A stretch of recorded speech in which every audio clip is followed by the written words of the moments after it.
Meeoi lishing ahum chamanga romda Sasinnaba inner line permit ki card Piramba Meeoi mapan phagatpa ngamle thouong asida Chenaba shing Phanaba SIT ama Semle haina Chief Minister Nongthombam Biren na phongdorakli Piramba siga mari lainana ngase Chief Minister Nongthombam Biren gi secretariat pangthokpa paugi mifam amada wafam asi phongdokladuna mahakna hai niyom gi wangmada inner line permit ILP gi card saraga issue tawre haibagi akangnaba pawma Laingak asigi Joint Secretary Home gi Office na fangki paudui hek phangbaga Manipur Police ki makok thongba personnel sing yauna Imphal gi tongan ba mafam manga da red chathaki ba mafam sing adude namdulong da leiba computer center ama kakulong da leiba mobile repairing center ama Thangal Bazar da leiba mobile phone yonba dukan ama Babu Barada leiba computer center ama amadi Rims Road da leiba cell laboratory gi reception counter amane masige iroinana niyom gi wangmada ILP ki card saramba Meeoi mapan phagatpa ngamle masida labor department ta LDC oiba official ama yauna starasigi permanent resident oiraba non local mari amadi atopa state gi lakpa Meeoi ama yauri Sasinnaba ILP card sing adu ayambana labor singda chahi amagi oina pirambani chatharam liba thouong asida kana Chenaba ge haibadu khangdoknaba additional SP amana lishing ba SIT ama Semle ILP card sabagi authorization ase lengakna mari leinaba DC amasung labor gi commissioner da pibani ILP ki card saramba sida authorized official khaktana sizinnagadaba password sizinare haibagi khudam phangle ILP card sabagi thabagasi authorized official signa atopa singda amuk sinarabra haibasi wangama oina thorakle thouong asida achoba businessman generamba yabagi khudam phangi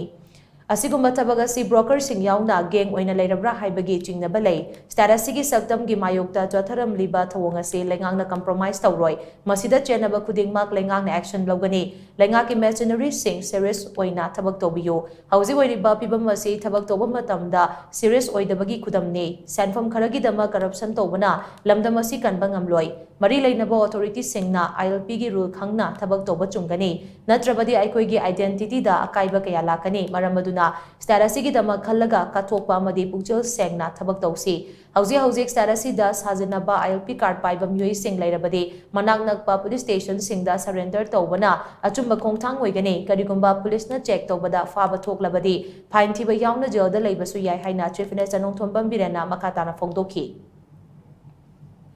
sanga mukta sigi card si flawlessly big record from adna mafam manga koi identify tawre Police na hai manga si aman computer center at Namdulong, the mobile repairing shop, Kaklong dama, the mobile shop, Thangal Bazar dama, computer center near Babupura, DC Banglo, office gate, aduga reception counter cell, laboratory Rims Road. Hai manga si the sigi gang kangu si torkanda, sigi labor card si sarambagi haida. Masday the yamngakwa manai kogi password. Only some authorized officer can sing about passwords is like the passwords in means of the involvement of some of the high ranking officers or some authorities. It's doubtful. Aduna, Masigi the way cannot or kanda kainoma sheme, SIT kind thoroughly taken and a Muslim city Amarugo pone. State government authorized to receive Deputy Commissioner ne Aduga Labor Commissioner Duga. Anishan never. The live activity, I the time how far correct or not. Labor Commissioner ga Deputy Commissioner sing the authorized to river posi moina mo some officials in the authorized opera. Adu yade. Aduna DC shing akwe madugi notification already gazette phong lerabani. State government authorized to receive